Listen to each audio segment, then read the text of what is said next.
Hello and welcome to another edition of Inside CU Sports. I'm Sheldon Dossett and my first guest today is Dr. Justy Engel, Faculty Athletic Representative and Associate English Professor here at CU. That was a mouthful. Justy, how are you? I'm doing very well, thank you. So what brought you here to CU? We'll start at the beginning. Yeah, so I had been Teach for America in southeastern Kentucky, where I grew up, but my grandparents live here, and so I had been looking for jobs in this area. I didn't really think I would get a job before I finished my PhD, but my dad actually said, hey, look, they've got a job at Camelsville, you should check it out. And it was the only thing I applied to, and I got it. It was wonderful. So what do your duties entail as Faculty Athletic Representative? Yeah, on a given week, I'll speak with any number of coaches on any of our 31 teams, I think now. Speak to the assistants, speak to the students, deal with eligibility questions.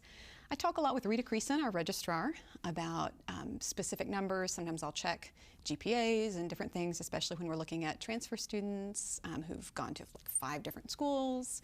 Talk with Carrie Hughes in the student records office, and Jim Hardy and I speak far more often than I ever thought I would speak to him as part of this, because we have meetings we have to set up and we meet with the coaches.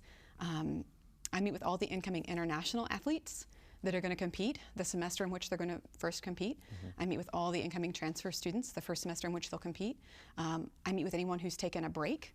You know, if someone takes a semester off and then comes back, then I meet with them to ensure that they don't have any competitive experience that they've added in the meantime since NAIA first deemed them eligible.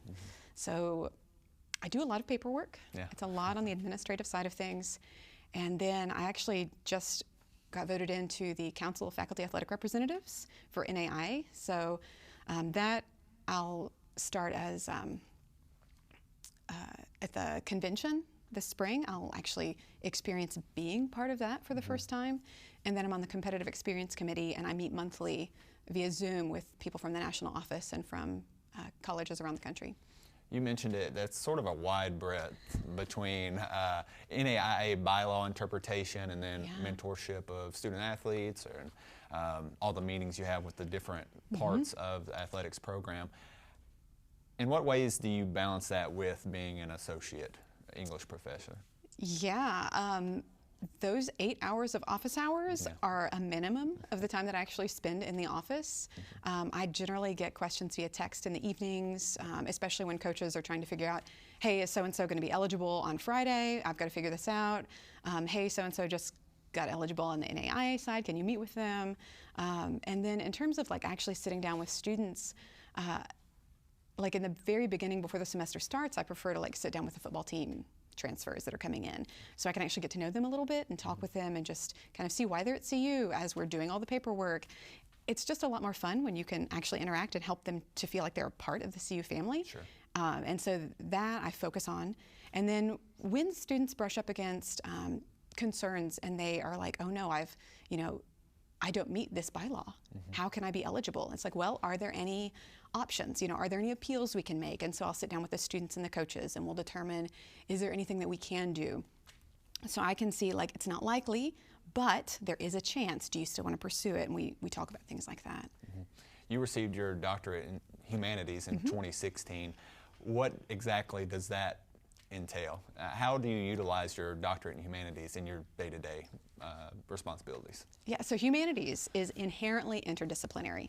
So I took classes in music history and art history and English and English literature and humanities, and you're essentially looking at human nature across all disciplines and seeing what's the overlap. How do people actually work in this particular society, And so when I think about human nature, it certainly does come into play in almost everything I do.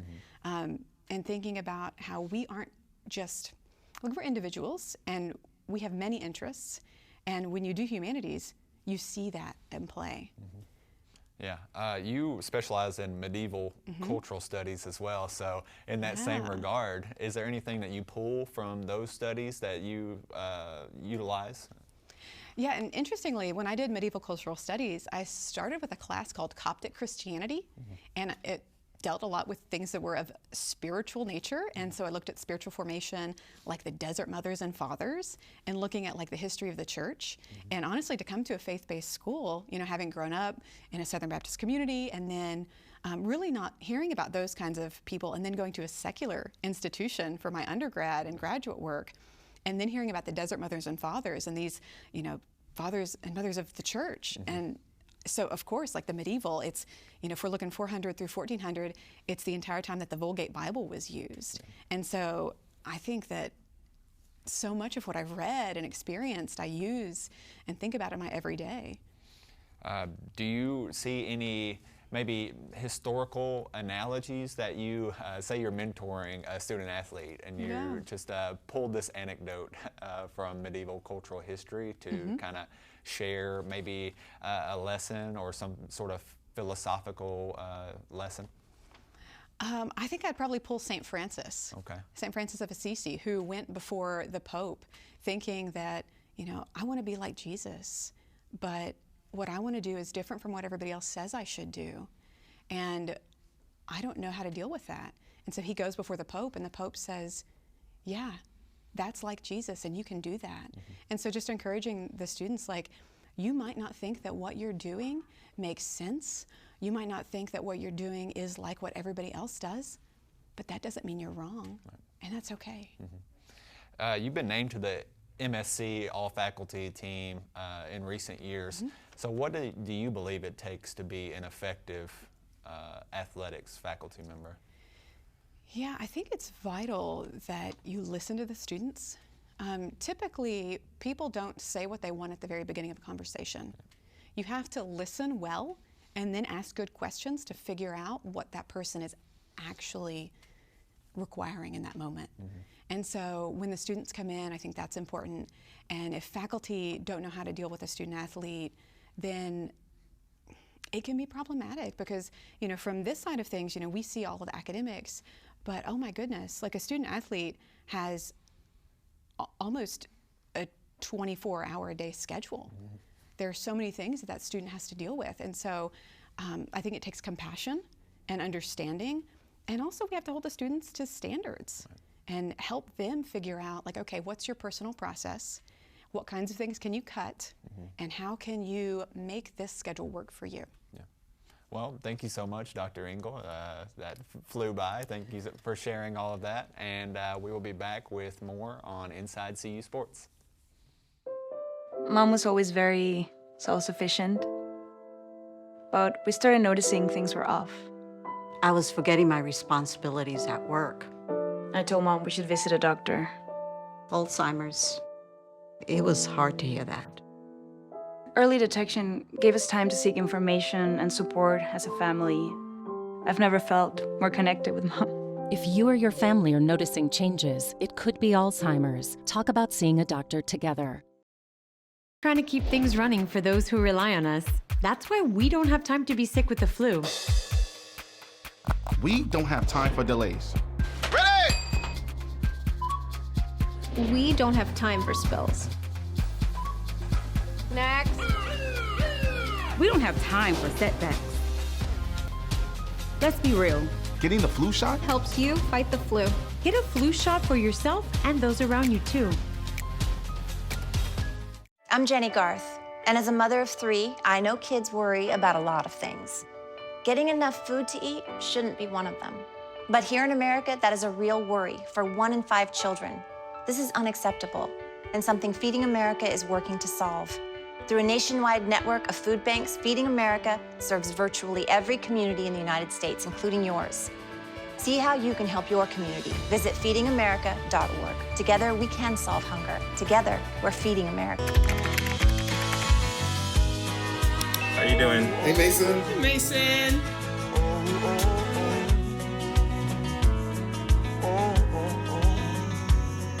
Thank you. A place to make my own. A place that I call home. This place that I call home. Welcome back to Inside CU Sports. With me now as my second guest is CJ Moritz, head esports coach here at CU. CJ, how are you? Doing very well. How about yourself? I'm doing pretty well. So how has the team grown and evolved since we had you on here at the beginning of the semester? Yeah, so we've, I want to say, evolved pretty, not rapidly, but a little bit different from the beginning of the semester, at least with our practice styles. I don't know if I said it in the beginning, or first interview, but usually we come up with a little bit of a plan on how we do things during the week. And as the semester progresses, it typically changes. So, and then with our past in the Mid-South tournament, we've actually gotten a couple new players on the team too. So, just excited to have them on there as well. You mentioned the MSC tournament. I know just here recently you all participated in the Smash Brothers, and then you all fell into the losers bracket. However, you won 3 straight and eventually made it to a winner-takes-all final against Shawnee, where you fell. When you all were battling and struggling and falling behind and then rallying and then reaching the final, what were some things that you shared with the team, and what was the team's experience during all of that? Yeah, so it's something so interesting, at least with our Smash team. We had a couple of bad matchups in when we fell into the losers bracket, and then also in our regular season, especially against the SSU Bears. They had played a couple characters that we're not really comfortable playing against, and so we were going into different Discord servers, which is pretty much just like an online kind of hangout to find other people that play different characters. And so we're really like grinding and trying to get the matchup. But when the time came, they didn't play those characters. So it was just our luck, because that happened also last year. But like you said, the varsity team, they fell a little bit early. We were hoping to beat the Seahawks, but in the winners bracket, upper bracket. But obviously we fell to that, and so we were actually seated overall 3rd. And when we went all the way to the finals in the losers bracket, we played against the Seahawks again. And so something that we typically talk about is, just percentage at a time. In Smash, the higher percentage you have, the easier, you can get knocked off stage and you lose a stock or a life, and you only have 3 of them. And so in the game against the Seahawks, one of our captains, JW, he was playing a new character, fairly new, I should say, and very light, so easier to get knocked off. But he only had 1 stock left to the Seahawks anchor, who had 3.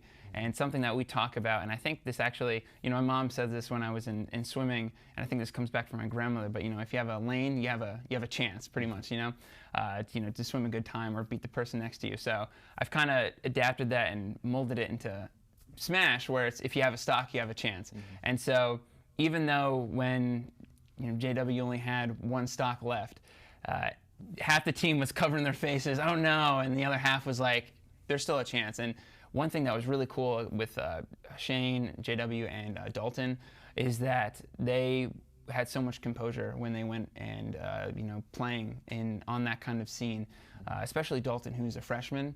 Doesn't really have that experience that Shane or JW do, who are captains of the Smash team, from playing from behind or having that pressure on them. And so seeing them and have a grand finals reset was really cool to witness. What are some things that you ruminate on as a coach whenever you're preparing for who will participate at a certain meet or a certain conference championship or whatever it may be? Yeah, so a couple things is that with our rosters are usually solidified before the beginning of the, everything starts, beginning of the semester. And so we kind of run a tournament and see where's roughly our top 3. And then also during practice, before that, I'll kind of eye out of who has, first of all, who listens. That's a big one, who listens. And then who has the capability to adapt on the fly. And so that kind of puts our top 3, if you would say, from the rest of the 3, break up into 2 teams. But it was actually interesting because our academy team played our varsity team in the losers bracket, and it actually came to 1 stock. So the varsity team almost lost to them, and the academy team almost beat them. So that was kind of cool to see how close they were to each other level. If they're is, say during competition through the semester, there is someone from the academy team that perhaps you think their skills develop to a sense where they could potentially usurp someone who's on the varsity team, or just maybe their skill complements a void better that the varsity team is lacking. What is the process of, is they capable of switching in and out, or are they locked in? And then what would be kind of your philosophy taking on I know that's kind of a tough conversation that you might would have to have with the varsity player. Yeah, so in the beginning of the semester, and also before we start our season, I talk about how you have to, lose yourself in the team. John Wooden said that quote where it's, I'm going to forget it now, but paraphrasing, it's basically, you put the team before yourself. So it's really, humble yourself and the team will succeed. And so that's something that we talk about, where if there's a different, if someone has a better matchup, or the team really needs, this character, person A plays this character and that'll help round out the team, then that's what we'll do. But if somebody's already on the varsity team and on the academy team, you can't overlap them or switch them out until the end of the semester, end of the season. How about I know we've talked a lot about Smash, how about the Overwatch and the Rocket League teams? How have they performed and progressed through the semester? Yeah, so with our Rocket League team, we were actually more coherent and a little bit more competitively viable than last semester, which is always good to see. As a coach, you always want to be better than what you were last year, last season. And so we were actually knocked out, unfortunately, the first round of the playoffs, so the Mid-South. But I mean, nobody was really down about it. Obviously, they're competitive. They're athletes. They're upset about it, but they weren't like, oh man, that was, it's okay. But they still played a really good game.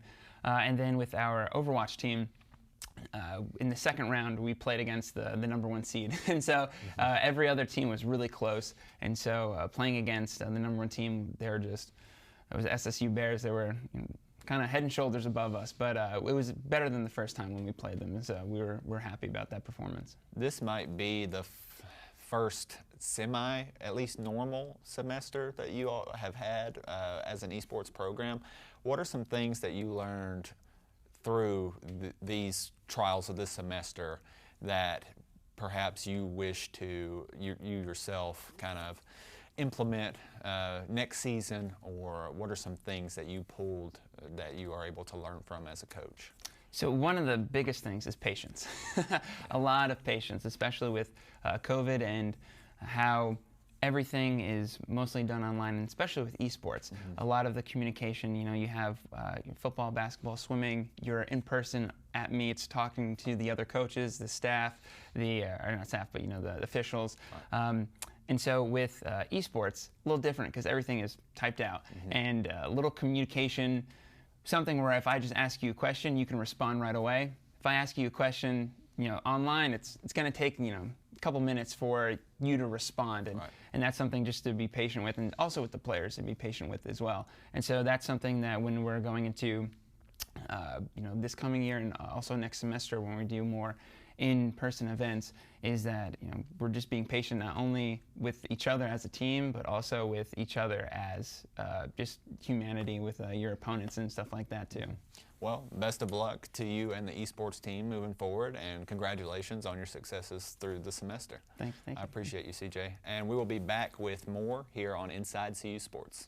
I'm Jenny Garth, and as a mother of 3, I know kids worry about a lot of things. Getting enough food to eat shouldn't be one of them. But here in America, that is a real worry for 1 in 5 children. This is unacceptable, and something Feeding America is working to solve. Through a nationwide network of food banks, Feeding America serves virtually every community in the United States, including yours. See how you can help your community. Visit feedingamerica.org. Together, we can solve hunger. Together, we're feeding America. So many rewards in life. You coming into our home was one of the greatest rewards we could have ever had. It took 20 years, and I got my 3rd child, who was 17 at the time. It's so cool to watch the adult that you've become, and you really have done as much for us as you think we've done for you.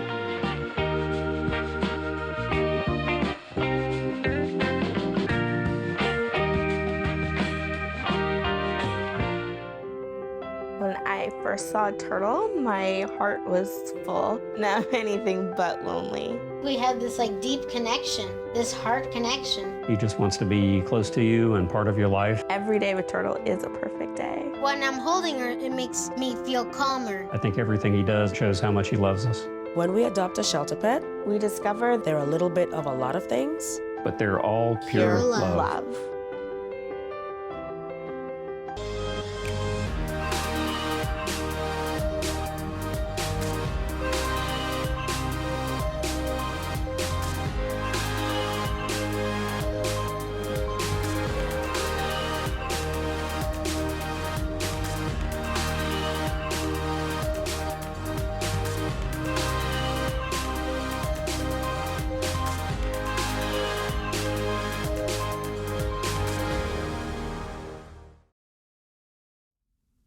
Welcome back to Inside CU Sports. As my final guest today, I have the head men's wrestling coach, Coach Frankie James. Frankie, how are you doing? Doing good, doing good. I know since we last had you on, the men have gotten their season underway. How was the Maryville Kaufman brand open that kind of launched the season? Yeah, that's how we started there, and that's a really tough start. Those are all Division I, Division II teams, so. But we started really well. We had 4 guys end up placing at the tournament, so we finished the day with Bryce Parks getting a pin in the finals at 174 over University of Indianapolis Division II guy, and then Gabe Martinez got a pin in the finals at 197 against a Lindenwood guy, another top D2 team, I believe. And then Tyler Muldrew lost in the finals to a Division I guy, Southern Illinois University. But it was a good match, but he lost in the finals. So 3 guys in the finals. We got 2 pins, and then we had Pate Easton wrestling back and got 4th. So that's really tough competition. So for our guys to do that well against D1 and D2, the top D2 teams, it was a good start. Yeah. Is that your preference, kind of starting the season, is just to kind of gauge against the toughest competition possible? Yeah, that's how we used to do it in the very beginning. We would go to like the Michigan State Open, which is all D1, or we would wrestle the Purdue duels, or just D1 schools in general. I just like to start with the tough guys, and gives you a better idea where you're at. We could all be 10-0 right now if we wanted to be, but that's not really going to help us. So we're more like, all of our guys are more like 500 record right now. So. Yeah, I'd rather start with the tough guys and gives you a better idea of what you have to do. So I know you all had a tri-meet as well against Fairmont State University and Glenville State. What are your results and impressions from that tri-meet?